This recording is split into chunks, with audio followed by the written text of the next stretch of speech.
اور ابھی آپ کو اپڈیٹ کر رہے ہیں، پاکستان میں رجب المرجب کا چاند نظر آنے سے متعلق اعلان کر دیا گیا ہے۔ اب سے ذرا دیر پہلے وزارت مذہبی امور کی طرف سے جاری کردہ نوٹیفیکیشن کے مطابق چیئرمین رؤیت ہلال کمیٹی نے اعلان کیا ہے کہ رجب کا چاند نظر آ گیا ہے پاکستان میں۔ یکم رجب کل 22 دسمبر کو ہوگی، جبکہ اسی طرح سے شب معراج 27 رجب یعنی 16 جنوری کو ہوگی۔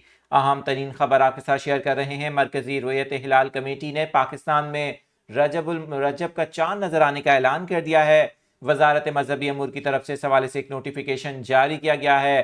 مرکزی رؤیت ہلال کمیٹی کا اجلاس مولانا سید محمد عبدالخبیر آزاد کی زیر صدارت ہوا، جبکہ آپ کو یہ بھی بتائیں کہ زونل اور ضلعی ہلال کمیٹیوں کے اجلاس اپنے اپنے متعلقہ مقامات پر منعقد کیے گئے۔ اجلاس کے بعد چیئرمین رؤیت ہلال کمیٹی نے اعلان کیا ہے کہ رجب المرجب کا چاند نظر آ گیا ہے۔ یکم رجب کل 22 دسمبر کو ہوگی، جبکہ شب معراج 27 رجب 16 جنوری کو ہوگی۔